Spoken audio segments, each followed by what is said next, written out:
শুরু হলো তার জীবনের নতুন অধ্যায়। তিনি তার বাবার দেওয়া সর্বমঙ্গলা নাম সার্থক করতে চলেছে। কত দায়িত্ব সে নিজে স্ব ইচ্ছায় নিজের কাঁধে নিয়ে নিয়েছেন। দিদির হেঁসেলের ভার, দিদির মেয়েরা সান্ত্বনা, সাধনা, তারা মাসির কাছেই লেখাপড়া করতে পছন্দ করে। সঙ্গে ঠাকুরকে ভোগ দেন নিজের হাতে।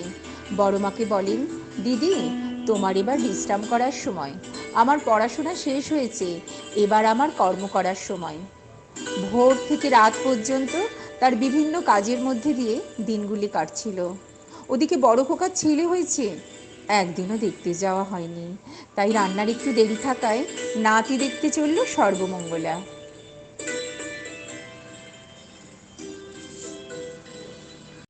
ও মাসিমা, কে আছিস? দরজাটা খুলে দে। আসুন আসুন, ভিতরে আসুন। কে দেখতে এসেছে তোমায়? তোমার ছোট ঠাম্মা। কই গো সোনা? ওলে বাবা, কি হয়েছে?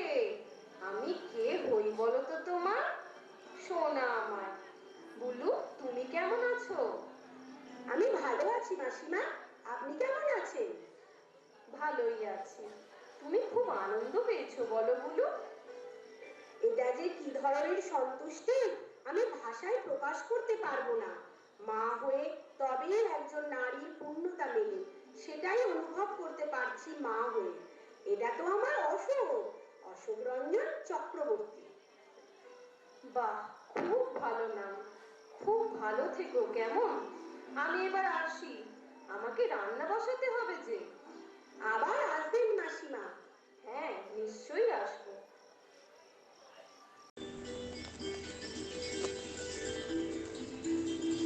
এই 24 বছরের গড়া জীবন সর্বমঙ্গলার, নিজেরই আপন হাতে গড়া জীবন। পরিক্রমার প্রারম্ভে চলছে স্বনির্বাচিত পথেই। চলা শুরু করেছিল খুশি মনে। পড়াশোনা সমাপ্তির পর নিয়েছিল দিদির সংসারটিকে হাতে তুলে। সাংসারিক কর্তব্য পালনের কাজ নিজেই করেছিল। নিঃশেষে সমর্পণ করে তৃপ্ত হয়েছিল নিজে, খুশি করেছিল সকলকে। পরিবার পরিজনকে রান্নাবান্না করে খাওয়ানো, সকলের সুখ স্বাচ্ছন্দ্য বিধানের কাজে নিজেকে ঢেলে দিয়ে কৃতার্থ হয়েছিল। পরিতৃপ্ত হয়েছিল সে। সারাদিনের পর কাজের শেষে গভীর রাতে ঠাকুরের ঘরে 3-4 জন সেবাব্রতীকে সেও একটি সেবায় বেছে নিয়েছিল। কখনো বাতাস করত, কখনো দিত পদসেবা করে। কৃতার্থ হতো। সারাদিনের কর্মব্যস্ত জীবন তার পরিপূর্ণ হয়ে উঠত রাতের এই প্রহরটিতে। কিন্তু আজ কি হয়েছে সর্বমঙ্গলার?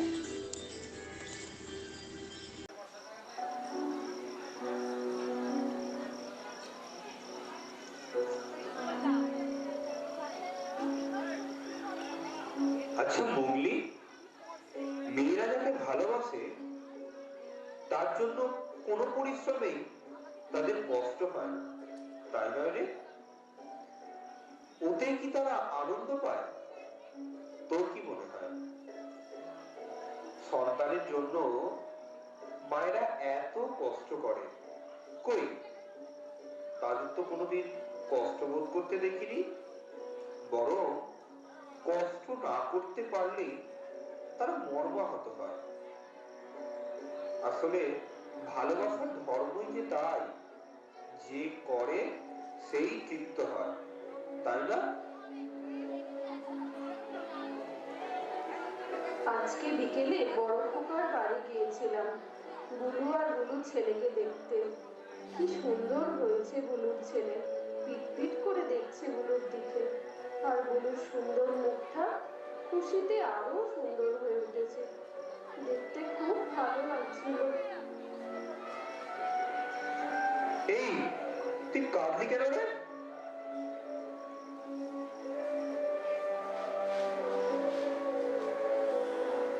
ছেলে ভালো লাগে তোর? ছেলে নিয়ে মানুষের যে কত দুঃখ তা তো জানিস না। দে, একটা পান দে, আর কাউকে বল আমার জন্য তামাক সাজতে। যে আর কি।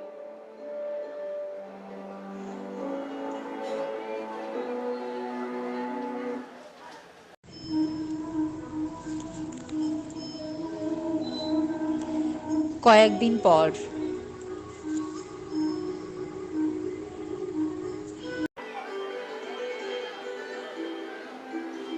মুমলি, তোর কি শরীরটা এখনো খারাপ নাকি রে?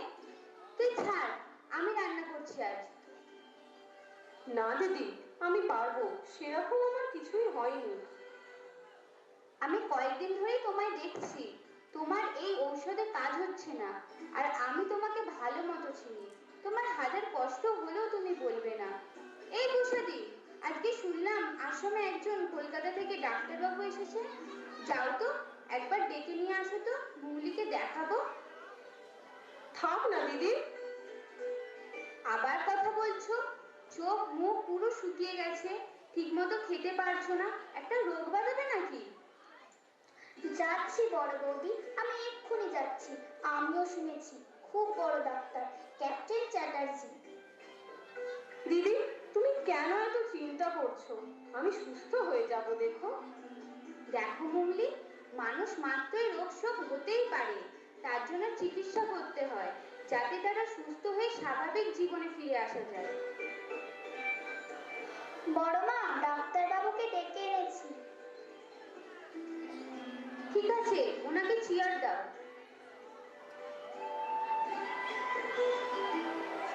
ডাক্তারবাবু, মুমলিকে একটু দেখুন না। আচ্ছা, দেখছি। দেখি মা তোমার চোখটা, পাঁচটা একটু দেখে নি।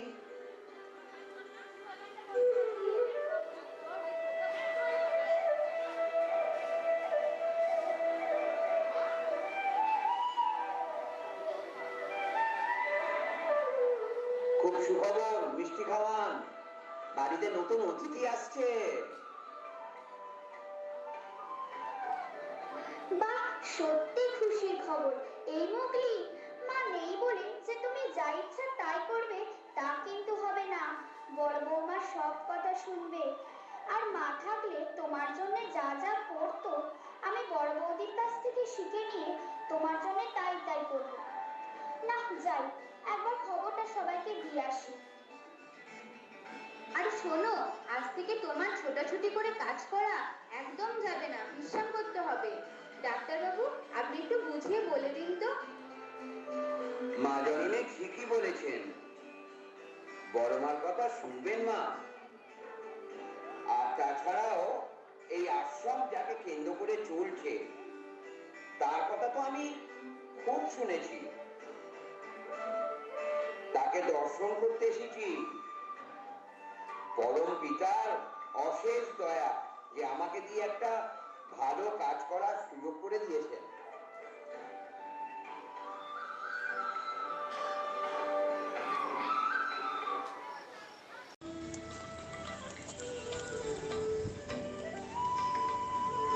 ঠাকুরবাড়িতে আবার একটা আনন্দের ধারা পড়ে গেল সকলের মধ্যে।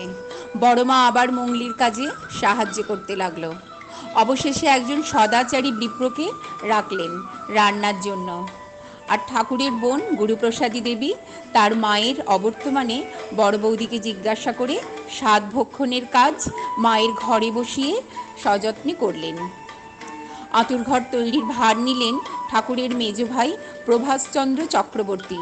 পুরোহিত ডেকে পাঁজি দেখে শুভদিন স্থির হলো। তারপর ছোট ভাই কুসুমচন্দ্র চক্রবর্তীর গৃহে তৈরি হলো। মাথা তুলে দাঁড়ালেন ছোট্ট একটা ঘর, যাতে আলো হাওয়া বাতাস সব কিছু খেলে। ঘরখানি দাঁড়িয়ে রইল সেই শুভদিনের প্রতীক্ষায়। অবশেষে এলো সেই দিনভর। 1938 সাল, সেই আশার দুঃখের আনন্দ বার্তা নিয়ে এলো।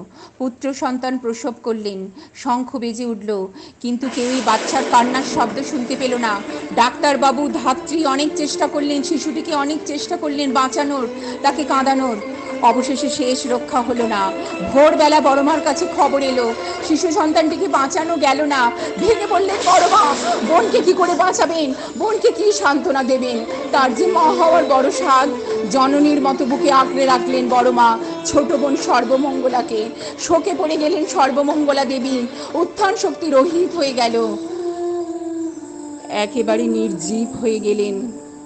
তার দেখাশোনার দায়িত্ব আছে বনলতার। অষ্টপ্রহর তার সাথে থাকে।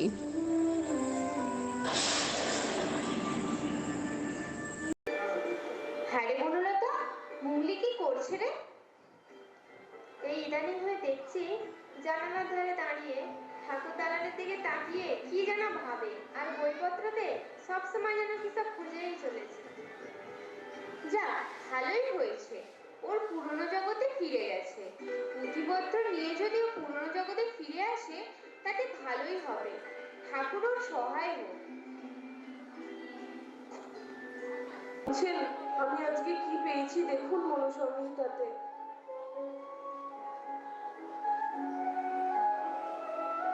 পতিব্রতা ধর্মপত্নী প্রীতি পূজন তৎপরা মধ্যমন্ত তত পিণ্ড মদ্যাং সম্যক সুতার্থিনী আয়ুষ্মান্তং সুতং সুতে যশোমেধা সমন্বিতং ধনবন্তং প্রজাবন্তং সাত্বিকং ধার্মিকং তথা।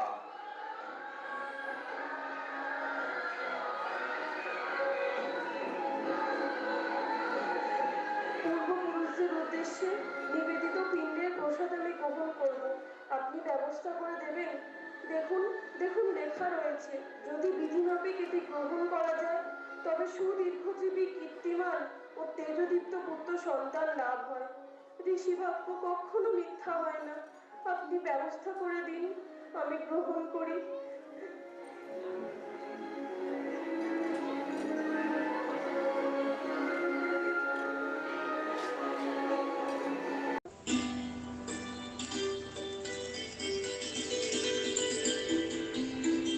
দিন এগিয়ে চলল, দিনের পর দিন, রাতের পর রাত, কালচক্র গড়িয়ে চলল নিরবিচ্ছিন্ন ধারায়। আশ্রমের জীবনও অগ্রসর হয়ে চলল অবাধ মসৃণতায়। ঠাকুর রইলেন তার কর্মজীবনে ডুবে। নিত্য নবনব কর্মের উদ্দীপনায় তিনি বিভোর হয়ে আশ্রমের অঙ্গ অলঙ্কিত করে তোলেন। তার দিবারাত্রির অক্লান্ত পরিশ্রমে গড়ে ওঠে আশ্রম ভূমিতে শিক্ষায়তন।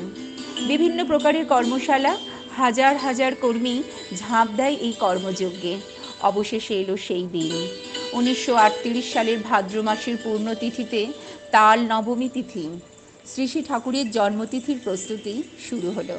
জননী মনমোহিনী দেবী পুত্রের মঙ্গলার্থে করে গেছেন এই যাগযজ্ঞ।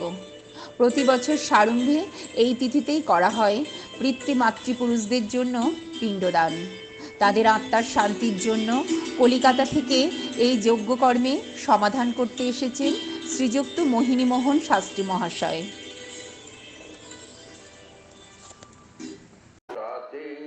হিরণ্যগর্ভে ওম পুরুষোত্তমায় নমঃ, ওম গুরভ্যে নমঃ, ওম শ্রী শ্রী ঠাকুর অনুকূল চন্দ্রায় নমঃ, ওম শ্রী শ্রী ঠাকুর অনুকূল চন্দ্রায় নমঃ, ওম গুরভ্যে নমঃ, ওম পুরুষোত্তমায় নমঃ, ওম শ্রী শ্রী ঠাকুর অনুকূল চন্দ্রায় নমঃ।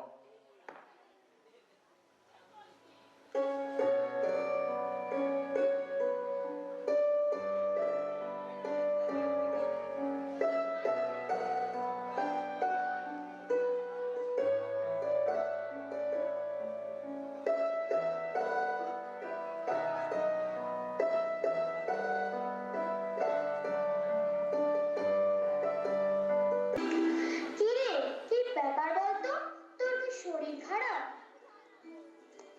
হ্যাঁ, আমিও কয়েকদিন ধরে দেখছি একদম খেতে পাচ্ছে না, সব কিছুতে অরুচি, মাঝে মাঝে বমিও হচ্ছে। কি হয়েছে? ও, তাই বুঝি। তোমরাও না।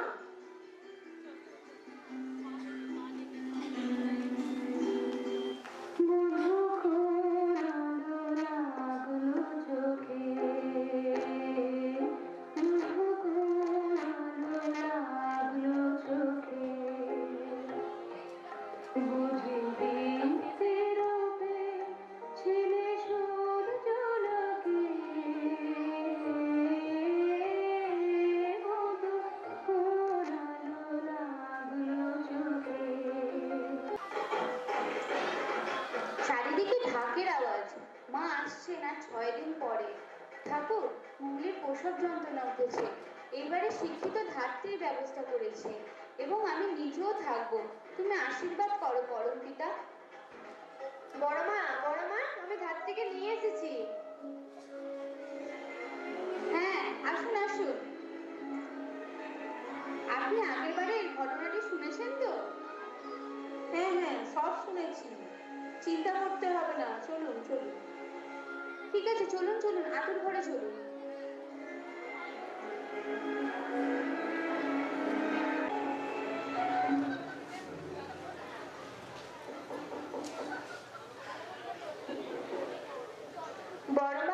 বড় মা, কি সমাচার? ঠাকুর জানতে চাইছেন বারে বারে। কান্নার আওয়াজ, অথচ শঙ্খ বাজলো না কেন বড় বৌদি? খোকা হয়েছে, কিন্তু না, এইবারে কোনো আড়ম্বর হবে না। কেউ উলু দিও না, শঙ্খ বাজিও না কেউ। ও এবার বিনা অভ্যর্থনাতেই দীর্ঘজীবী হয়ে মায়ের চোখের কাজল হয়ে বিরাজ করুন।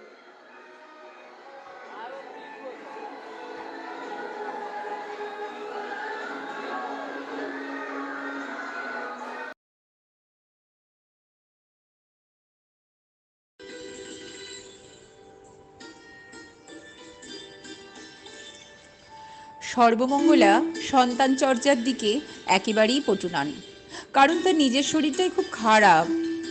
তাই সব দায়িত্ব বড় মার ওপর। বাচ্চাকে ঝিনুক বাটি করে দুধ খাওয়ানো, ঘুম পাড়ানো, সঙ্গে বোনের সুস্থতার জন্য বিভিন্ন টোটকা করা।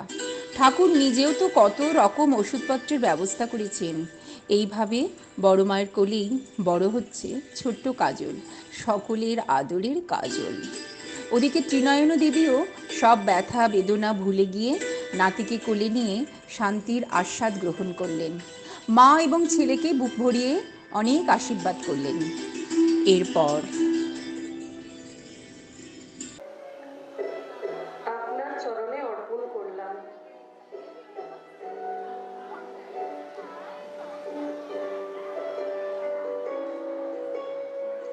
এই লে ধর।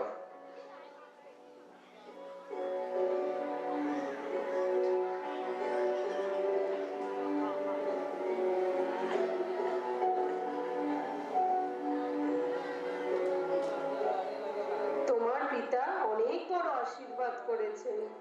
এক হাতে লক্ষ্মী, এক হাতে সরস্বতী, এক হাতে কলম ও এক হাতে রৌপ্য মুদ্রা। আপনি আশীর্বাদ করুন, আপনার এই আশীর্বাদের সম্মান আমি যেন রাখতে পারি।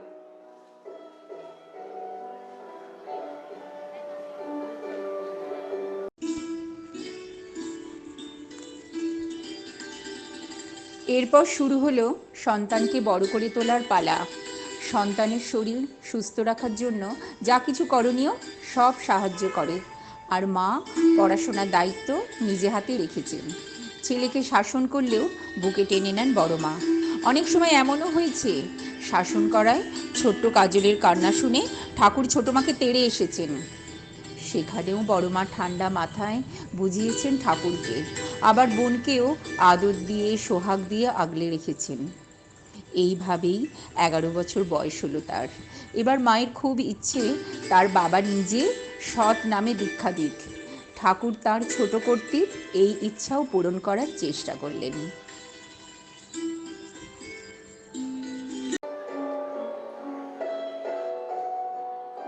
এই জায়গাটা আপনারা একটু ফাঁকা করে দিন। আমি আমার বাপু সোনাকে দীক্ষা দেব আজ। ঠাকুর, দয়া করে আমাদের যদি এখানে থাকার অনুমতি দেন তাহলে উপকৃত হব। বেশ, আপনারা তাহলে দূর থেকে একটু দেখতে পারেন। ঠিক আছে ঠাকুর।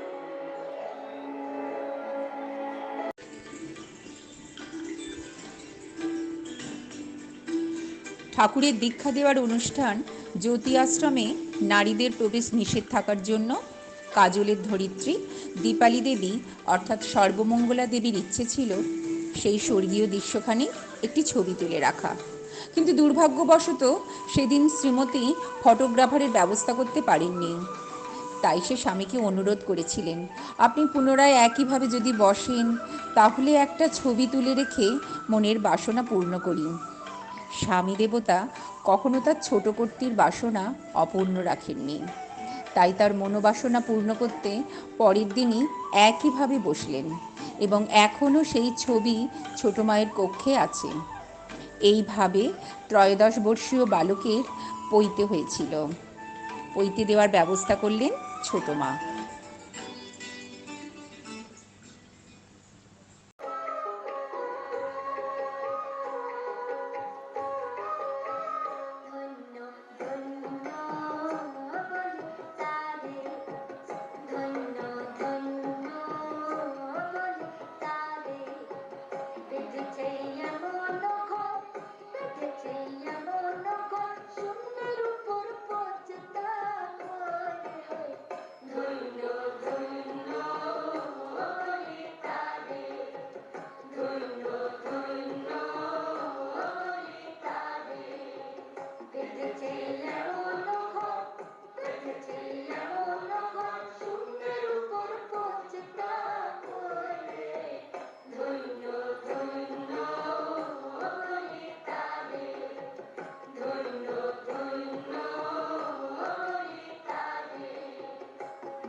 দেখেন কেষ্টদা, কাজলকে কি সুন্দর দেখাচ্ছে, ঠিক যেন শঙ্করাচার্যের মতো।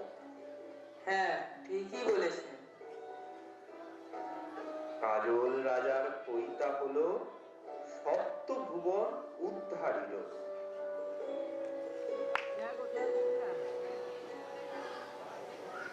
ভবাং ভিক্ষাং দেহি। আমার তো তোকে দেওয়ার আর কিছুই নেই রে। আমি তো নিজেই নিজেকে দিয়ে বসে আছি।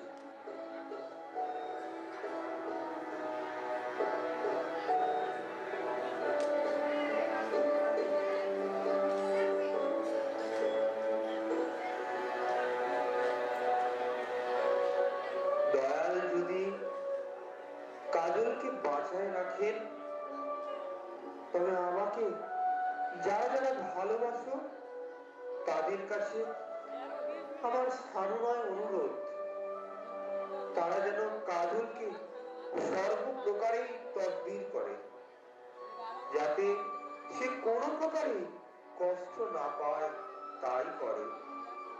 ফল কথা, জীবন ধারণ ও উন্নতির যা কিছু লজিমা তাকে দিতে কেউ কৃপণতা যেন না করে। আমার পাগলা মনের ধারণা, হয়তো কাজলই ভবিষ্যতের মহামানব পুরন পুরুষ।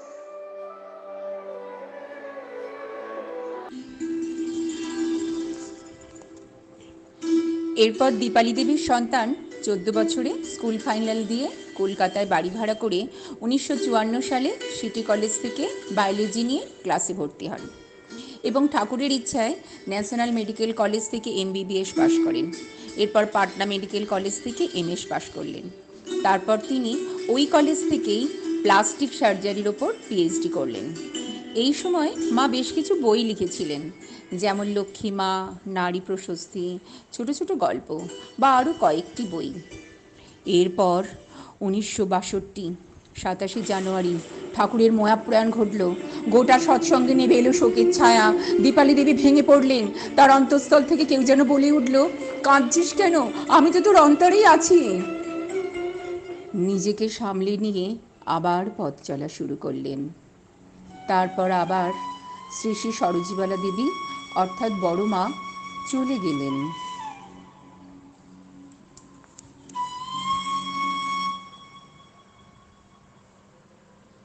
আমার এরূপ মালসা পুড়িয়ে খুব বিষণ্ণ করা, কাছা গ্রহণ করা এবং এই মস্তক মন্ডন করা, এগুলো কি তুমি অন্যায় বলে মনে করো মা?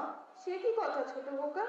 তোমায় একটা কথা বলি, তুমি আমার গর্ভে জন্ম নিলেও তোমার বড় মাই তোমার প্রকৃত মাতা পালিয়ত্রী জানবে। আমার মৃত্যুর পর শ্রাদ্ধাদি ক্রিয়া করো বা না করো, কোনো ক্ষতি নাই, কিন্তু তোমার বড় মার ক্ষেত্রে ক্ষুদ্রতম ত্রুটি হলেও সেটা অমার্জনীয় অপরাধ, মনে রেখো। ঠিক আছে মা, আমি আমার বড় মার জন্য সব কর্তব্য পালন করব। তাহলে আমি আসি মা। হ্যাঁ, এসো।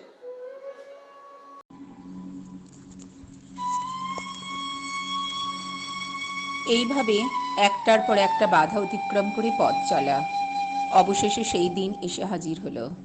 1988 সাল 26শে ফেব্রুয়ারি।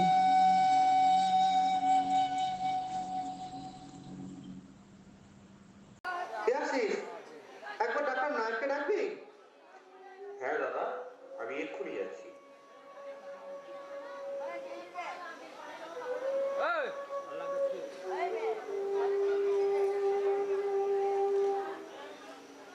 ডাক্তারবাবুকে নিয়ে এসেছি। আচ্ছা আচ্ছা, আসুন ডাক্তারবাবু। দেখুন না, মা কাল রাত থেকে কষ্ট পাচ্ছে, একটুও ঘুমাতে পারেনি। দেখি মা, কোথায় কষ্ট হচ্ছে?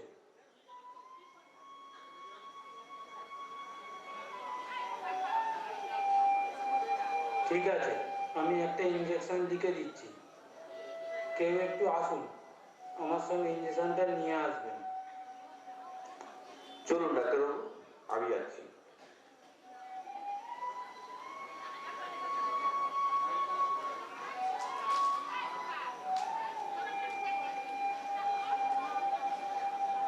দাদা, ইঞ্জেকশনটা আমি নিয়ে এসেছি।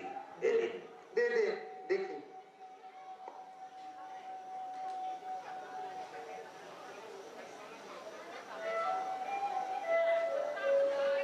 মা, এবার ভালো লাগছে তোমার?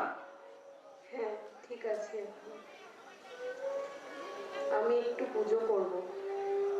আচ্ছা।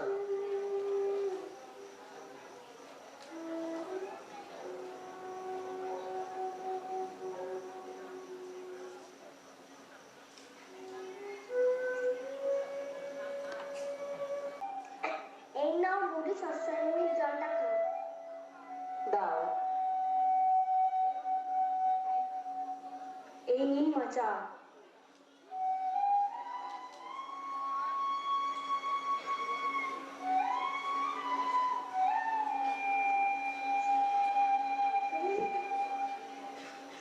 আমি এবার একটু ঘুমাবো। ঠিক আছে মা, আসুন।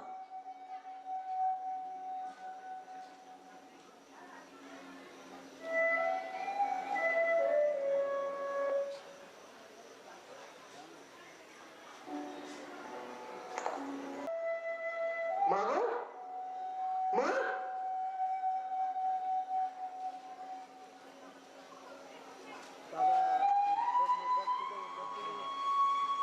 আশিস, বাইরে খবর দে, মা আর নেই।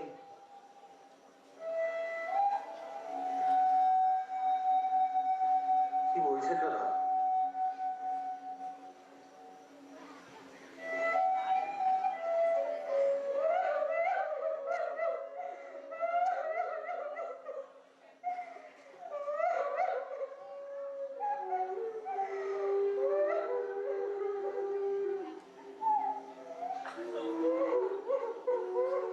এই, তোরা সকলে কাঁদছিস কেন?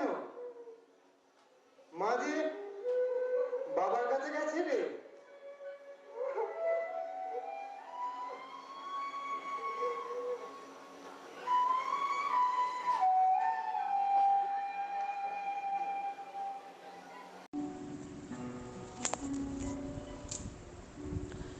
ছোট মার উদ্দেশ্যে ঠাকুরের লেখা পত্র।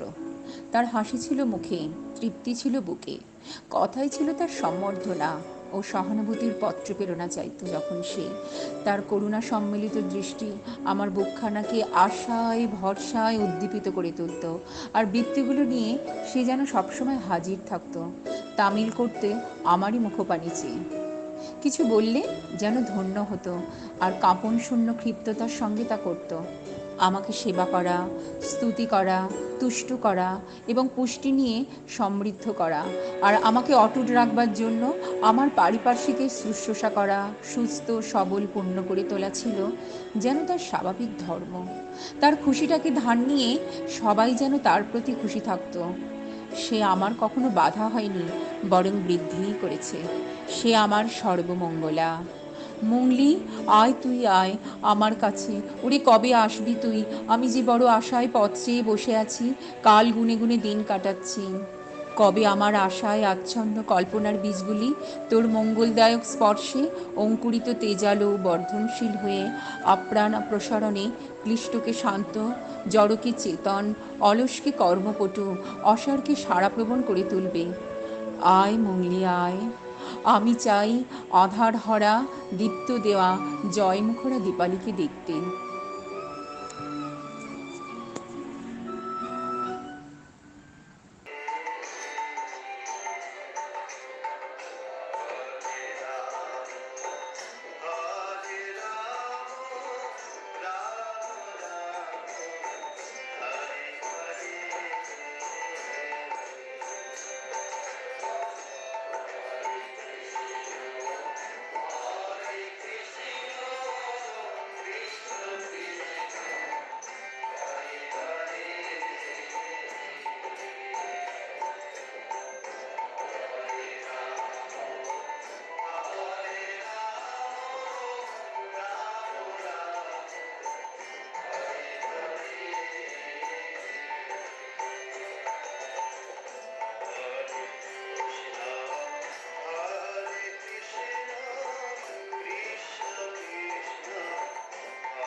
মা চলে গেছেন আজ দীর্ঘ ৩৪ বৎসর। তার একমাত্র মাতৃভক্ত সন্তান পূজ্যপাদ কাজলদা নিয়ম করে আহ্বানী দিয়ে প্রার্থনা করেন, সন্ধ্যা প্রদীপ দেখানোর জন্য কীর্তনের দল পাঠান এবং তার চরণের দিকে একটি শিউলি গাছ রোপণ করেছেন তার চরণে পুষ্পাঞ্জলি দেবার জন্য। শিউলি ফুল যে মায়ের বড় প্রিয় ছিল। তার একমাত্র সন্তান প্রচেতারঞ্জন চক্রবর্তী অর্থাৎ পূজ্যপাদ কাজলদা, যিনি তার পিতার কাছে দীক্ষা পেয়েছেন, সস্তৈনী পেয়েছেন এবং ভজন দীক্ষা পেয়ে তার ইচ্ছা অনুসারে ২১ বৎসর বয়সে MBBS পাশ করেছেন। ২ বৎসর হাউস সার্জেন্ট ছিলেন সার্জিক্যাল ওয়ার্ডে, আরও ২ বৎসর মাস্টার ডিগ্রি করে প্লাস্টিক সার্জারিতে MS উপাধি লাভ করেন। তারপর পাটনা ইউনিভার্সিটি থেকে ডক্টরেট প্লাস্টিক সার্জারিতে PhD করেন এবং বাবার কাছে কথা দেওয়ার জন্য বিনা পয়সায় অজস্র সার্জারি করেছেন। ভাইবোমিটার যন্ত্র আবিষ্কার করেছেন। সাধন জগতে উনি অনেক দূর এগিয়েছেন। ঠাকুরের আরও একটি ইচ্ছে ছিল, দেওঘরে ৫০০ বেডের চ্যারিটেবল হাসপাতাল গড়ে তোলার। পূজ্যপাদ কাজলদা এখনও সেই দিনের আশায় পথ চেয়ে বসে আছেন। ঠাকুর বলে গেছেন, দয়াল যদি আমার কাজলকে বাঁচিয়ে রাখে তবে আমাকে যারা ভালোবাসে তাদের কাছে সবিনয় অনুরোধ, তারা যেন কাজলকে সর্বপ্রকার তদবির করে যাতে সে কোনো প্রকারই কষ্ট না পায়। আমার পাগল মনের ধারণা, হয়তো কাজল ভবিষ্যতের মহামানব পুরন পুরুষ কাজল রাজা ভর দুনিয়া করবে তাজা।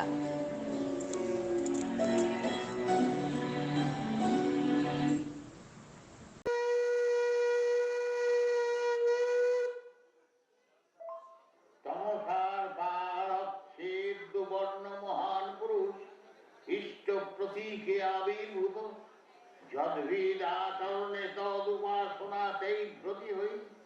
জাগ্রত হও, আগমন করো, আমরা যেন একই অভিগমন করি, একই উদ্দেশ্যে বাক কর্ম বিনিয়োগ করি, একই নিরন্তরতায় সেই তাঁকেই যেন জানিতে পারি।